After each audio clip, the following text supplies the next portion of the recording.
الله تعالى في القرآن المجيد والفرقان الحميد. فأعوذ بالله من الشيطان الرجيم. بسم الله الرحمن الرحيم. حاميم والكتاب المبين إنا أنزلناه في ليلة مباركة إنا كنا منذرين فيها يفرق كل أمر حكيم. صدق الله المولانا العظيم وبلغنا رسوله النبي الكريم ونحن على ذلك للمشاهدين والشاكرين والحمد لله رب العالمين.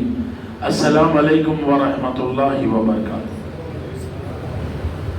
الحمدللہ اللہ رب العزت کا شکر فضل عنایت کہ اس نے ہمیں شعبان کا مہینہ عطا فرمایا اور اس مہینے کی فضیلت اللہ کے حبیب نے اس انداز میں بیان کی کہ یہ میرا مہینہ ہے. جس چیز کو بھی نبی سے نسبت ہو جائے وہ عظمت والی. مدینہ المنورہ مسجد نبوی میں ایک پیڑ تھا کھجور کا. نبی اس سے ٹیک لگا کے خطبہ دیتے تھے اور جب اس کی مسجد ایکسٹینڈ ہو گئی اور پیچھے گئی آپ نے اسے ٹیک نہیں لگایا, ممبر بن گیا, وہ رونا شروع کر دیا. پھر لوگوں نے سنا, پھر اسے جھاڑ کو کاٹ کے جلا دیتے, کیونکہ لکڑی تو کام میں آتی. کائنات میں ایسا دیکھیں آپ کہ کوئی جھاڑ کو کاٹا اور دفن کرا. جس سے نبی سے جس کو نسبت ہو جائے اس کی عظمتوں کا حال یہ ہے. اگر جھاڑ سے نسبت ہو جائے تو جھاڑ کی عظمت کا حال یہ ہے کہ اسے کاٹا گیا کیونکہ بیچ میں آیا تھا, وہ رو رہا تھا. نبی کی فراغت میں بڑی حدیث ہے, اس کی تفصیل میں جاؤں گا نہیں کیونکہ کوئی دوسری ٹاپک پہ بات کرنا ہے. بات آئی تو کر رہا ہوں کیونکہ یہ مہینے کی نسبت نبی سے ہے شعبان کی. تو ہوتا کیا وہ بتا رہا ہوں, تو آپ اندازہ لگاؤ. وہ جھاڑ کو کاٹا گیا اور مدینے میں قبرستان میں دفن کیا گیا. تاریخ کا پہلا واقعہ, جھاڑ کو دفن کیا گیا. تاریخ ہے یہ. کس وجہ سے؟ نبی کی نسبت کی وجہ سے, نبی سے محبت کی وجہ سے. وہ نبی سے اتنی محبت کیا کہ نبی ٹیک لگا کے خطبہ دیتے تھے. جب ادھر چلے گئے تو رونے کی آواز آئی. نبی اٹھے, اسے پھر تسلی دیے. لوگوں نے کہا یا رسول اللہ کیا بات تھی, ہم نے بھی ایک رونے والے کی آواز سنی, رونے والا نظر نہ آیا. نبی نے فرمایا کہ سنو, میں اس ایک زمانے تک ٹیک لگا کے یعنی کیا کرتا تھا, خطبہ دیتا تھا. جب میرا ممبر بنایا گیا میں نے اسے چھوڑ دیا تو یہ میری جدائی میں رونے لگا. یہ نبی ہے ہمارے. اب اندازہ لگاؤ, جو جھاڑوں کا بھی خیال کرے اللہ کی عزت کی قسم. اب اگر امتی اگر محبت کرے تو نبی کی محبت کا عالم کیا ہوگا. ایک جھاڑ محبت کی تو نبی نے اسے یہ پیغام دیا, اس کے لیے یہ یعنی اسے یہ تحفہ دیا کہ سن کہ میں تیرے رونے سے میں اسے آپ نے سینے سے بھی لگایا اور اسے تھپتھپایا بھی. یہ نبی ہے. تو اس مہینے کی نسبت نبی سے ہے. نبی نے فرمایا یہ میرا مہینہ. تو اب ایک مہینہ کیسا ہوگا آپ اندازہ لگاؤ. اس کا ہر دن بابرکت, اس کی صبح برکت والی, اس کے شام برکت والی. اس مہینے میں آپ اندازہ لگائیں دعا قبول ہوتی, گناہ معاف ہوتے, رزق کی فراوانی ہوتی. اور پھر انسان جو دنیا میں آیا کب جیے گا, کب مرے گا, کب تک زندہ رہے گا, کون پیدا ہوگا, یہ تمام لکھا جاتا. یہ مہینے شعبان آپ اندازہ لگاؤ, یہ وہ مہینہ ہے. نبی مکرم صلی اللہ علیہ وآلہ وسلم ایک مرتبہ درود شریف ذرا پیش کریں, اللہم صلی اللہ سیدنا محمد. تو آپ کثرت سے اس مہینے میں روزہ رکھتے, کثرت سے. صحابہ نے پوچھا یا رسول اللہ کیا بات ہے کہ آپ کثرت سے؟ بولے ایک تو یاد رکھو رمضان سے پہلے کا مہینہ ہے, رمضان سے پہلے کا مہینہ ہے, رمضان کے روزوں کی تیاری ہے. پھر دوسرا یہ ہے کہ یہ مہینہ وہ ہے کہ بندوں کے نامۂ اعمال اللہ کے حضور پیش ہوتے ہیں. میں یہ چاہتا ہوں کہ جس دن میرے اعمال پیش ہو اس دن میں روزے سے رہوں اور اللہ میرے نامۂ اعمال دیکھے اور اس وقت میں روزے سے رہوں. یہ نبی کا پیغام ہے امت کے لیے. وہ نبی ہیں آپ اندازہ لگاؤ جو معصوم ہیں، اور پھر اللہ نے انہیں محبوس ہم پر فرمایا ہے، تو پھر اب دیکھیں کہ پھر ہم جیسے گناہگار کا کیا عالم ہے کہ ہمارے نامہ اعمال پیش ہوں گے، تو پھر ہم کیسے رہنا چاہیے؟ کثرت سے استغفار کا مہینہ ہے، اللہ گناہوں کو معاف فرما دیتا۔ آپ اندازہ لگاؤ، ذکر کی طرف بلاؤ، لوگوں کو اچھائی کی طرف بلاؤ، لوگوں کو بھلائی کی طرف بلاؤ، یہ نیک کار کا کام ہے یہ۔ تو پھر آپ دیکھیں کہ اب شب برات اب کہاں ہے لکھا ہوا؟ قرآن کی آیت ہے، اس کی تفسیر اب یہ دیکھیں، یعنی تمام جتنے تفاسیر موجود ہیں قرآن میں، قرآن کے وہ تمام تفاسیر میں یہ موجود ہے کہ یہ آیات اس بات پر دلیل کرتی کہ یہ اس شب قدر پر دلیل نہیں ہے، اس کی بات اس شب برات پر ہے۔ پھر اللہ کے حبیب نے آپ دیکھیں کہ اب روایت کیسی مستحکم ہے کہ مولا کائنات علی مرتضیٰ علیہ السلام نے ارشاد فرمایا کہ نبی نے 14 شعبان المعظم کی رات شب یعنی شعبان کی 15ویں شب کو آپ قبرستان میں موجود تھے۔ حضرت عائشہ رضی اللہ تعالیٰ عنہ سے روایت ہے کہ آپ ارشاد فرماتی کہ اس دن نبی رات میں میرے پاس آنا تھا، میری آنکھ کھلی، میں نے دیکھا نبی وہاں تشریف فرما نہیں ہے، میں سمجھی شاید نبی کسی اور زوجہ کے پاس گئے۔ بخاری مسلم کی حدیث یہ بھی سمجھ نہ آئی، تو اللہ یعنی دعا کرنا کہ اللہ توفیق دے۔ تو اب میں نے اٹھی اور میں نے دیکھا کہ باہر بھی نہیں ہے، میں پھر باہر گئی تو بازو بقی کا قبرستان تھا، میں نے دیکھا نبی مکرم ہے، رات کا پہر ہے، ہاتھ اٹھائے ہوئے ہیں اور اللہ سے دعا کر رہے ہیں۔ جب میری آہٹ سنی نبی نے تو مجھے طرف مخاطب ہوئے، بولے عائشہ تو کیا یہ سمجھتی ہے کہ میں تیرے ساتھ ناانصافی کروں گا؟ تیری باری ہے تو تیری پاس ہی رہوں گا۔ لیکن انہوں نے کہا نہیں یا رسول اللہ ایسی بات نہیں، آپ نظر نہ آئے تو اس لیے میں آئی تھی دیکھنے۔ تو آپ نے ارشاد فرمایا کہ آج تجھے معلوم ہے آج کیا رات ہے؟ بولے اللہ اس کا رسول بہتر جانتا، آج شعبان کی 15ویں شب ہے۔ آج اللہ تعالیٰ اپنے بندوں کے گناہوں کو معاف کرنے کے لیے راغب ہے اور وہ ندا لگا رہا ہے کوئی اپنے گناہ سے توبہ کرنے والا، میں اس کی توبہ قبول کر لوں۔ پھر اس کے بعد میں آپ نے ارشاد فرمایا اللہ رزق کی کشادگی عطا فرماتا، آج کے دن آج کی رات دعاؤں کی قبولیت کی رات ہے۔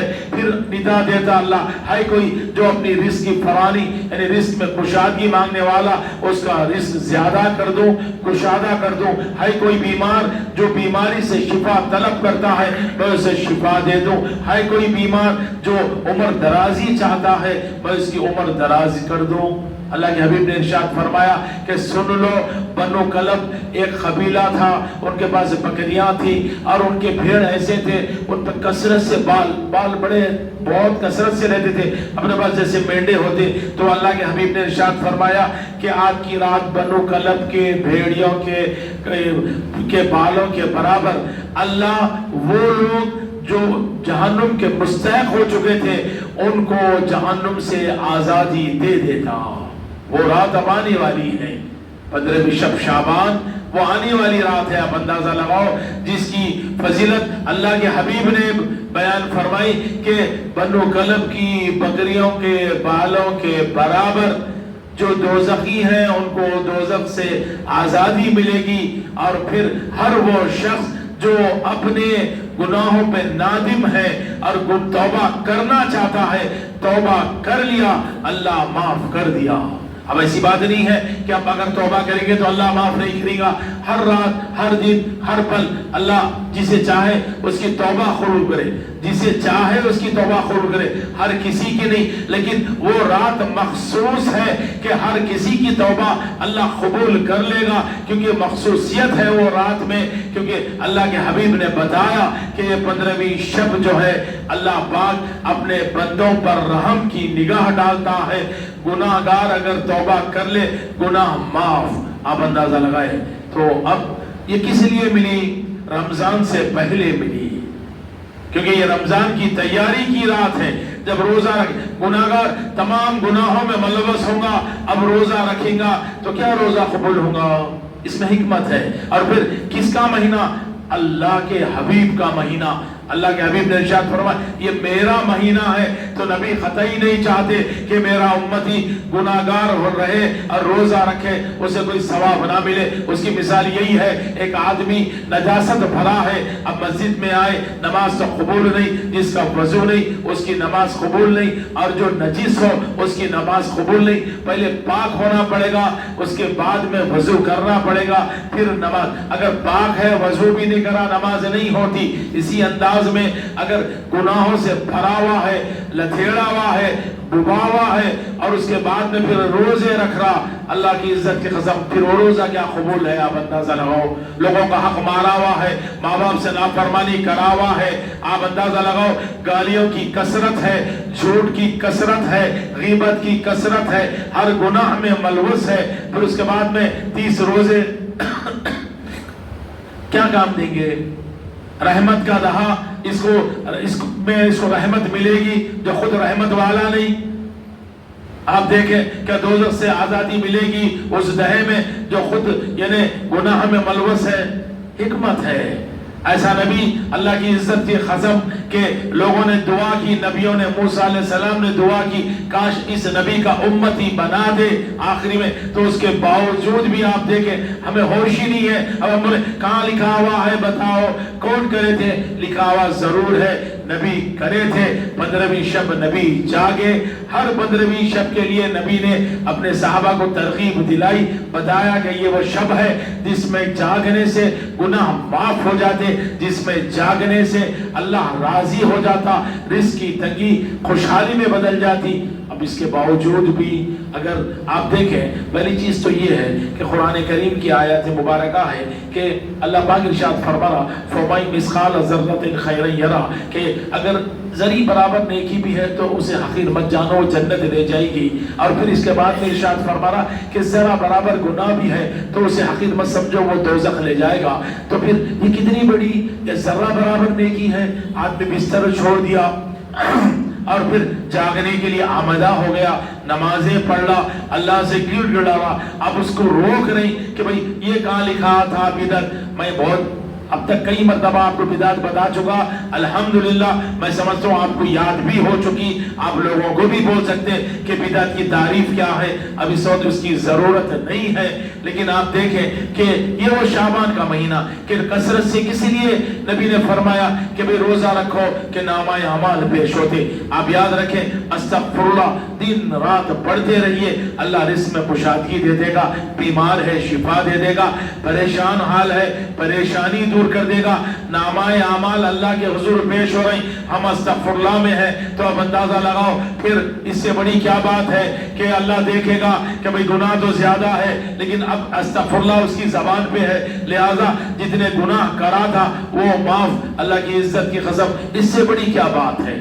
مولا کائنات علی مرتضیٰ علیہ السلام نے ارشاد فرمایا کہ 15ویں شب وہ اگر کسی میسر آ جائے اور وہ جاگ لے اور اپنے گناہ کی معافی اللہ سے کر لے اور پھر آئندہ گناہ نہ ہو وہ طے کر لے، پھر اللہ کے حبیب نے ارشاد فرمایا، روایت مولا نے ارشاد کی کہ پھر اللہ اسے یعنی اس کے لیے ندا لگا دیتا کہ بھئی اب اس کا گھر جنت میں ہے اور یہ جنتی ہے۔ آپ اندازہ لگاؤ اب اس سے بڑی بات کیا ہے کہ اب توفیق کسے نہیں ملتی۔ اب اندازہ لگاؤ آسمانوں پہ اللہ جب تک یہ اعلان نہ کر دے کہ میں فلاں کی توبہ قبول کرنے والا ہوں، فلاں کو بخشنے والا ہوں، جب تک کہ یہ آسمانوں پہ پہلا آسمانوں پہ اعلان ہوتا پھر اللہ زمین پہ توفیق دیتا۔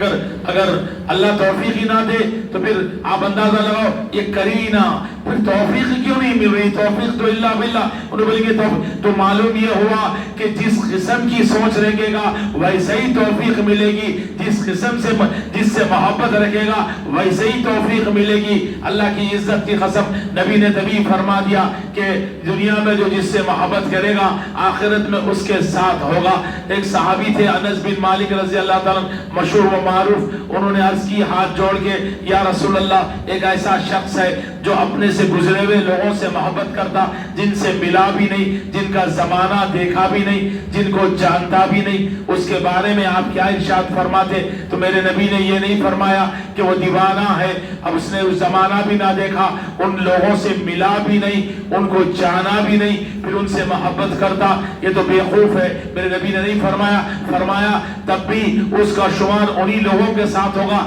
چاہے وہ ان کا زمانہ نہ پایا، چاہے وہ انہیں نہ پایا، چاہے نہ انہیں دیکھا، لیکن ان سے محبت کیا، انہی میں اس کا شمار ہوگا۔ اب انہوں نے کیا کیا؟ اب اندر ذرا سامنے آ جائیے، لوگوں کو تکلیف ہوگی، ایک مرتبہ آواز سے بڑے درود شکر ادا پیش کریں، سامنے جو جگہ خالی آ جائیے، بہت اچھی بات ہے، کیونکہ دعا کی گئی پہلی، دوسری، تیسری صف کے لیے کوشش کرنا چاہیے 3 صف کے اندر رہیں۔ اللہم صلی علی سیدنا و مولانا محمد نور الانوار و سر الاسرار و سید الابرار صلی اللہ علیہ وآلہ وسلم۔ تو آپ دیکھیں کہ یہ اللہ کی طرف سے ہے، توفیق اللہ کی طرف سے ہے، تو پھر وہ زمانہ پھر کسی خوش نصیبی کی بات ہے کہ ہم اگر اہل بیت اطہار سے محبت کریں، نہ جن کا زمانہ دیکھا، نہ جن کو دیکھا، نہ جن کا زمانہ پایا، اگر محبت ہو جائے، ہر ایک کو نہ ہوتی، یہ تو نصیب کی بات ہے، ہو جائے تو اللہ کی عزت کی قسم پھر کیا ہوا، انہی کے ساتھ ان کا شمار ہوگا، پھر علم بھی ان کو ویسا ہی ملے گا، عزت بھی ویسے ہی ملے گی، رحمت بھی ویسے ہی ملے گی، برکت بھی ویسے ہی ملے گی۔ اور پھر آپ دیکھیں کہ آخرت کی پہلی منزل خبر ہے، تو پھر آخرت میں انہی کے ساتھ ہوگا، منزل خبر ہے، اور پھر انہی کے ساتھ ہوگا، اتنا بڑا اعلان ہے جس کی کوئی انتہا نہیں۔ اب اس کے بعد میں توفیق ہی نہ ملے تو پھر آپ کیا کر سکتے ہیں؟ آپ اندازہ لگاؤ، یہ تو توفیق وہ ملے، وہ توفیق اس کو سمجھے جو ان سے دور کر دے، توفیق وہ سمجھے جو عبادتوں سے دور کر دے، توفیق اس کو سمجھے جو یعنی ہر وہ شے میں وہ چیز ڈھونڈے، تو آپ اندازہ لگاؤ پھر تو اپنا ٹھکانہ دیکھ لینا، چاہے کتنی گز بھر داڑھی ہو، بڑا جبہ ہو، بڑی پگڑی ہو، اللہ کی عزت کی قسم۔ اب آپ اندازہ لگاؤ، یہ جو ابلیس تھا، کوئی شیطان، یہ جو کوئی وہ کافر نہیں تھا، مشرک نہیں تھا، مسلمان تھا، موحد تھا، اللہ کو ماننے والا تھا، اللہ کی طرف بلانے والا تھا، لیکن کیا ہوا، کس وجہ سے ابلیس ہو گیا کہ اللہ کو سجدے نہیں کیا تھا، ہر لمحہ سجدہ کیا تھا، زمین کے خطے خطے پہ سجدہ کیا تھا، پھر کیا ہوا تھا کہ اس نے اس نبی کی شان میں گستاخی کی، میں آگ کا بنا تم مٹی کے بنے، تو یہ شان میں گستاخی اللہ کو پسند نہیں آئی، جتنی عبادت کرا غارت ہو گئی، جتنے سجدے کرے غارت ہو گئے۔ اب اس کے بعد میں اللہ کیا کرا، اس کو یعنی اب عزازیل سے ابلیس بنا دیا، ختم۔ آپ اندازہ لگاؤ، اس طرف رخ ہی نہیں کرنا جہاں نبی، آل نبی، اب دیکھیں آپ اصحاب نبی، اولیاء اکرام، ان کی شان میں گستاخی دکھی تو اس جگہ ہماری ہے نہیں۔ اگر کوئی آدمی کس قدر بھی آپ کو حدیث سے قرآن سے بتائے تو دیکھ لینا کہ بھئی کہیں اسی کا ایک لمحہ بھی، ایک فکر بھی جاری ادھر، تو پھر گیا، آپ اندازہ لگاؤ، گیا۔ اور پھر آپ دیکھیں نبی نے بتایا، قبرستان جا کے بتایا کہ اس رات قبرستان، اب کیوں جانا؟ بولے بھئی آپ اندازہ لگاؤ کہ اب نبی نے فرمایا جب قبرستان جایا کرو تو بولو السلام علیکم یا اہل القبور۔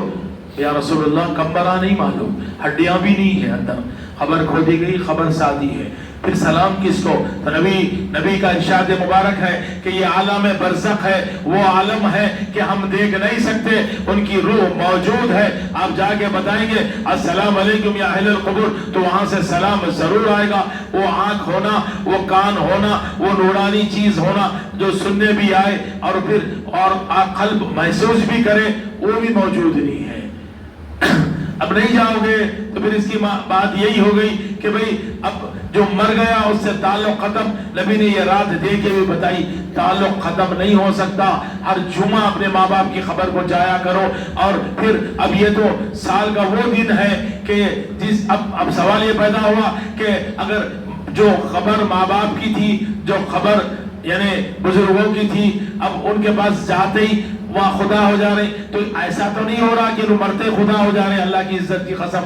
جبکہ ہم خبروں کو جا کے یہ بتا رہے کہ سنو یہ زندہ تھے، یہ مر گئے، یہ اللہ نہیں ہو سکتے، کیونکہ جس کو جو مر جائے، جس کی خبر بنے وہ اللہ۔ اگر مانتے ہو تم تو پھر تم سے جیسا مشرک کوئی نہیں، تم جیسا پاگل کوئی نہیں، کیونکہ جو مر جائے وہ اللہ نہیں ہوتا۔ ہم تو خبروں کو جا کے یہ اعلان کر رہے ہیں کہ یہ ہمارا اللہ نہیں ہو سکتا، یہ بندہ ہے لیکن اللہ کا مقرب ہے، اللہ کا چاہنے والا ہے، نبی کا چاہنے والا ہے۔ اللہ نے کیا کیا؟ اس کی بخشش کا سامان کر دیا۔ ہم کو بھی توفیق دی کہ اس کے لیے دعا کریں، اور ہم کو بھی یہ توفیق دی کہ اس کے پاس جا کر ذکر کریں۔ ہمارا ذکر ہمارا، ہمیں بھی ثواب، اس مزار والے کو بھی ثواب، ہم کو بھی ثواب، اس خبر والے کو بھی ثواب۔ یہ اللہ کی طرف سے آپ اندازہ لگاؤ۔